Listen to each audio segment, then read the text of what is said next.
Welcome back to BrainyX. In this lesson, we are multiplying a very special kind of binomial times binomial product. We are going to recognize products like a plus b times with a minus b, or a minus b times with a plus b. And then we are going to simplify them quickly to a squared minus b squared. Remember, in this lesson, it is about simplifying and not factorizing. So we are going to start with brackets, and then we are going to simplify to an expression without brackets. Let's start by understanding why this shortcut works.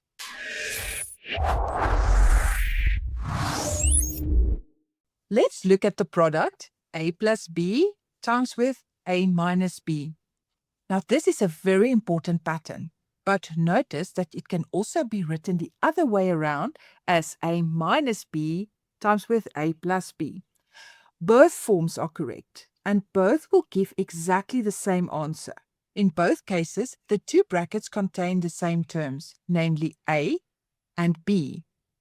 But one bracket has a plus sign and the other bracket has a minus sign. Now, we are going to expand both these expressions using the FOIL method so that we can see why this product becomes a difference of squares. The F in FOIL stands for first, so we will take our first terms in each bracket and we will multiply them with each other. A times A is A squared. Next up is outer. That means the outer terms of the two brackets. A times with negative b is negative ab. Now let's look at the inner terms. We've got b times with a. That gives us positive ab because I've got a positive here and a positive here. And last but not least, we've got the last terms of each bracket, which is positive b times with negative b gives us negative b squared. Now let's simplify this. There's only one a squared term. That means I can just bring this a squared down. I've got a negative ab, I've got a positive ab. They are like terms, but they cancel each other out. So I don't write anything down for the ab. And then at the end, we've got negative b squared. There's no other b squared term, so I can just write down negative b squared. Let's quickly have a look at this expression. We'll follow the same steps. First, I will multiply the first terms in each bracket.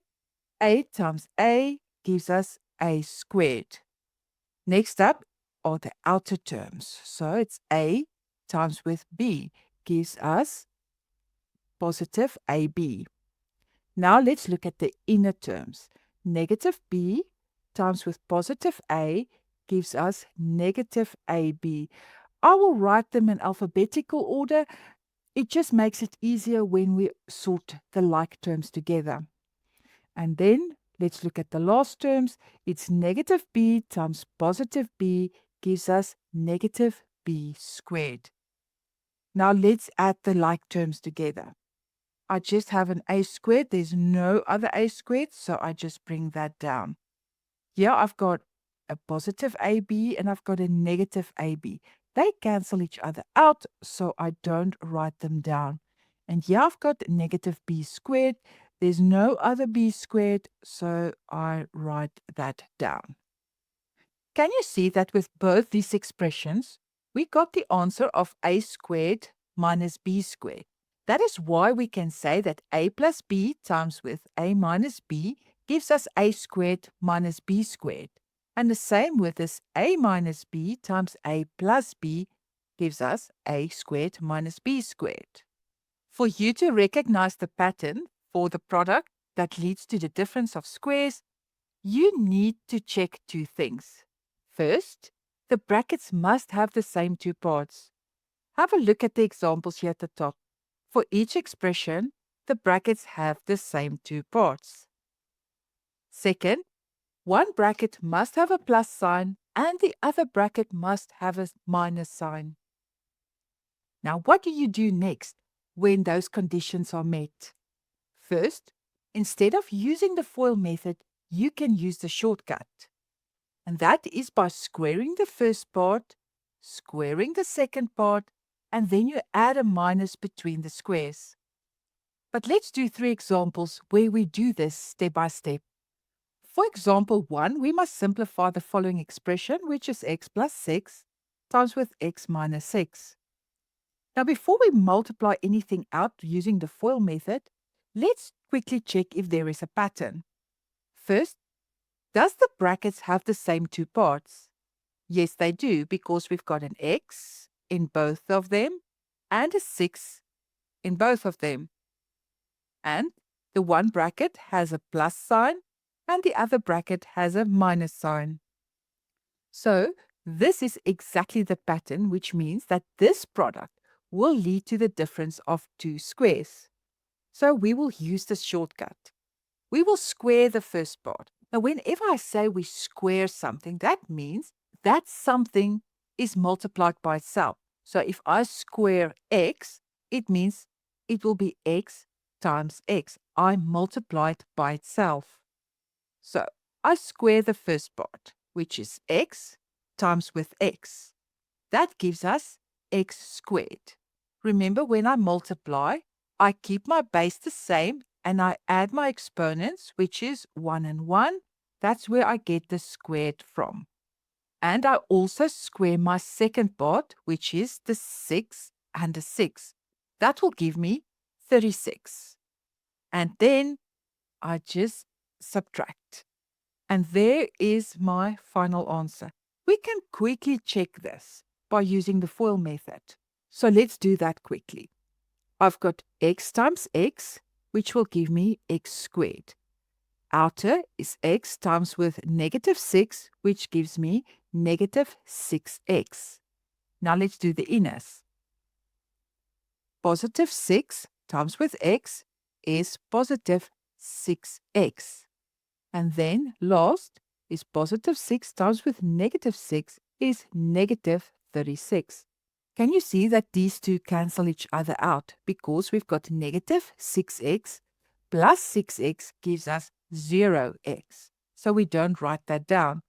And that leaves us with x squared minus 36, which is exactly the same answer. So instead of using the FOIL method, I can just use the shortcut. So for the rest of this video, I will not be using the FOIL method. I will just make use of the shortcut. For example 2, we have to simplify the following expression, which is 7x minus 5 multiplied by 7x plus 5. So let's check if there is a pattern. First, the brackets must have the same 2 parts. So here I can see I've got 7x and 7x. And I've got a 5 and a 5. That means I do have the same 2 parts. And the one bracket must have a plus and the other bracket must have a minus. This means that the product of this expression will lead to the difference of squares. So let's do this step by step. First off, I have to square the first part of my bracket, which is the 7x. So 7x squared is 49 x squared. Now, if this confuses you, take it piece by piece. So if I take the 7x and I first start with my numbers and I square that, that will give me 49. And x times x is x squared, because x to the power of 1 times x to the power of 1 is x squared. That's where I got my 49x squared from. Next up, we have to square the second part of the bracket. So 5 squared is 25. Or you can say 5 times 5 is 25. And now just add the negative sign between the two terms. And there is your final answer. This is the last example for this video. We have to simplify the expression 4a plus 3b, which is multiplied by 4a minus 3b. So let's check for the pattern. The brackets must have the same 2 parts.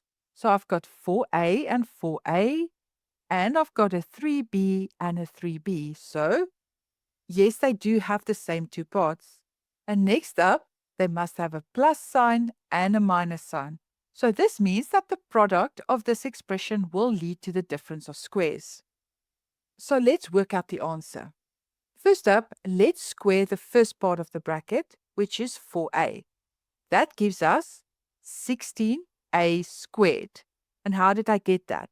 We've got the 4, and 4 times 4 is 16, and 8 times a is a squared. And then we square the second part of the bracket, which will give us 9b squared. 3 times 3 is 9, and b times b is b squared. And then just add the minus sign between the two parts. And there is your final answer. Okay, before we end this video, let's do a quick recap. A product that leads to the difference of squares has this pattern. Before you use the shortcut, check two things. First, the bracket must have the same two parts. And second, one bracket must have a plus sign and the other bracket must have a minus sign. Then the shortcut is you square the first part, you square the second part, and then you subtract. Also remember that this lesson isn't about factorizing, but it is about simplifying. So we start with brackets, and then we simplify to an expression without brackets. In the next video, we will look at more difficult examples, including expressions with exponents and examples where the difference of squares pattern is not as easy to see at first. I've made a printable summary of this lesson covering all these concepts and rules. The PDF is available for download for free, and you can find the link in the description below. If there is a specific math topic you're struggling with or a concept you'd like us to explain in a future video, please leave a comment below and let us know. We love hearing from you and want to make sure we're covering the topics that will help you the most. Thanks for watching BrainyX. Don't forget to like this video, subscribe, and click the bell so you never miss a new lesson. Keep practicing, stay ahead, and I'll see you in the next video.